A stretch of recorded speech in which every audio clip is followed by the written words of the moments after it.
Assalamualaikum warahmatullahi wabarakatuh. Video kali ini Ibu ingin membahas mengenai zat adiktif. Kompetensi dasar yang ingin dicapai yaitu KD 3.6 menjelaskan berbagai zat aditif dalam makanan dan minuman, zat adiktif, serta dampak bagi kesehatan. Dan KD 4.6 yaitu membuat karya tulis tentang dampak penyalahgunaan zat aditif dan zat adiktif bagi kesehatan. Adapun tujuan pembelajaran yang ingin dicapai yaitu menjelaskan pengertian zat adiktif, membedakan jenis-jenis zat adiktif, menganalisis cara kerja zat adiktif dalam tubuh, menganalisis dampak negatif penggunaan zat adiktif, menganalisis upaya-upaya yang dapat dilakukan untuk menjaga diri dari bahaya narkoba, dan membuat tulisan tentang dampak penyalahgunaan zat adiktif bagi kesehatan. Di sini ada peta konsep zat adiktif. Zat adiktif terbagi menjadi narkotika, psikotropika, dan zat psikoaktif.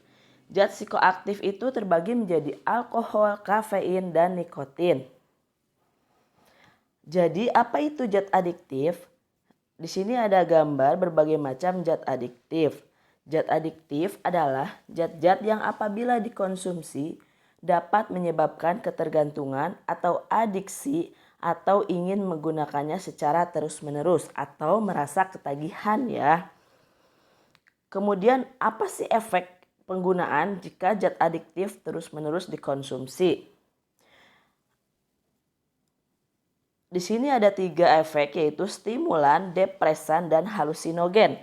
Stimulan itu sendiri adalah merangsang fungsi tubuh dan meningkatkan kegairahan serta kesadaran.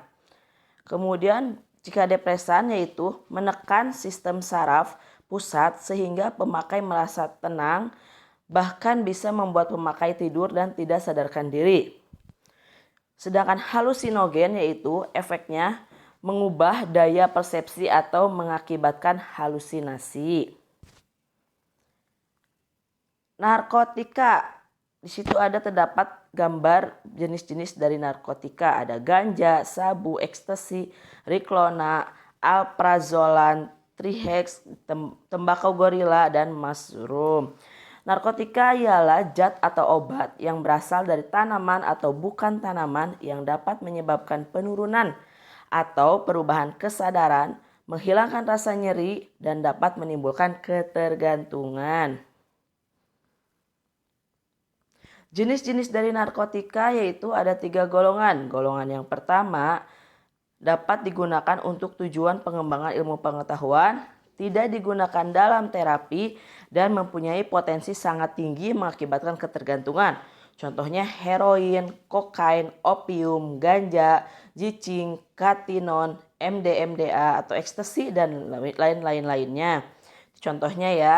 Kemudian golongan 2 berkhasiat untuk pengobatan namun digunakan sebagai pilihan terakhir jika tidak ada lagi obat yang bisa digunakan.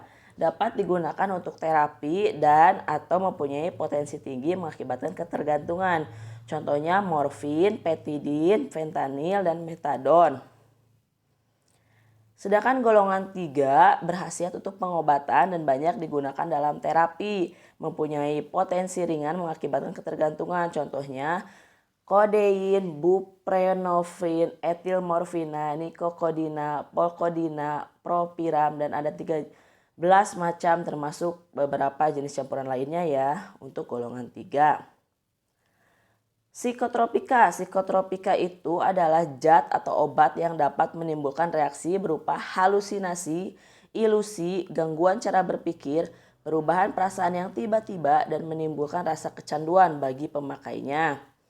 Jenis-jenisnya sama, ada 2. Di sini ada 2 golongan dulu yang ditampilkan, yaitu golongan pertama digunakan hanya sebagai pengetahuan saja, menyebabkan halusinasi, merubah perasaan secara drastis, menimbulkan kecanduan yang mengarah pada kematian, contohnya LSD, DOM, ekstasi, dan lain-lain. Sedangkan golongan 2 memiliki resiko ketergantungan yang cukup tinggi, sering dimanfaatkan untuk menyembuhkan berbagai penyakit namun harus sesuai dengan resep dokter.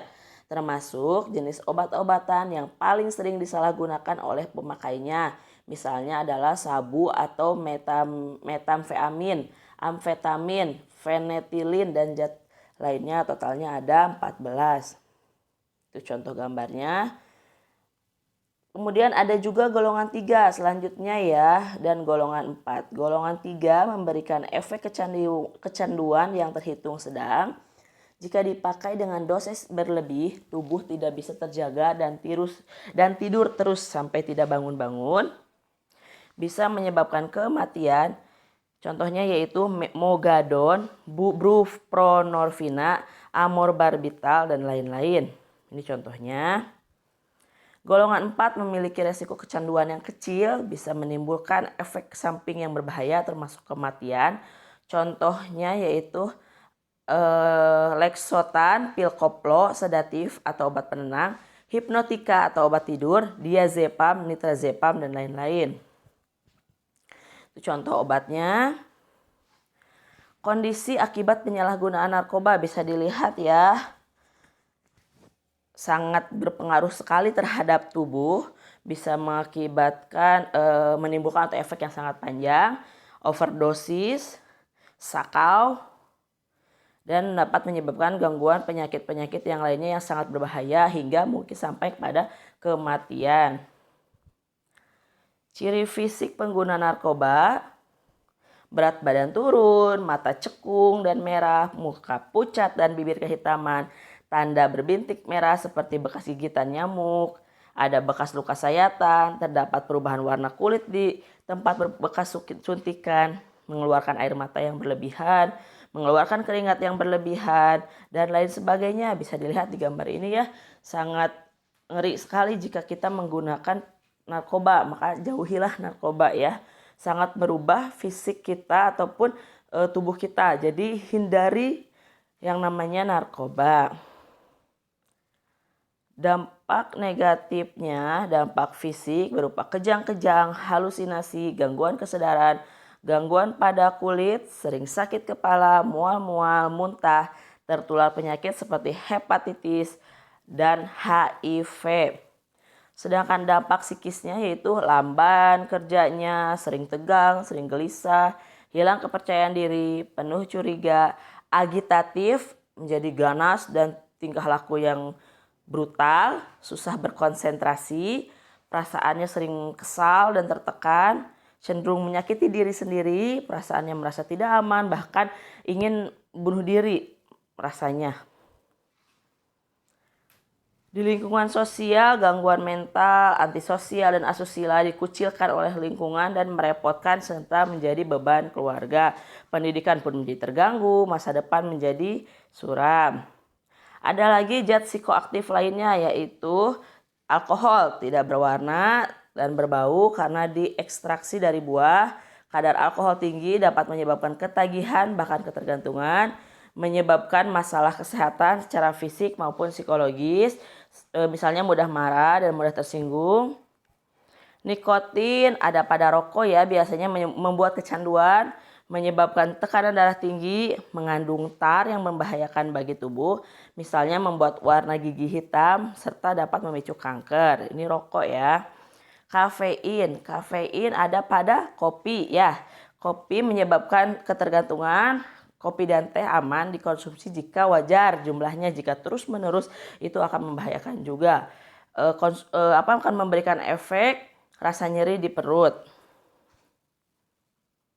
Ini kandungan-kandungan berbahaya yang ada pada rokok. Sangat banyak sekali senyawa kimia dalam rokok yang bisa mempengaruhi kerja tubuh kita. Ada tar, nikotin, dan lain-lain ya. Jadi sebisa mungkin stoplah atau berhentilah merokok. Apalagi kalian masih dalam kondisi anak-anak ya. Sekian dari Ibu. Terima kasih banyak atas perhatiannya. Wassalamualaikum warahmatullahi wabarakatuh.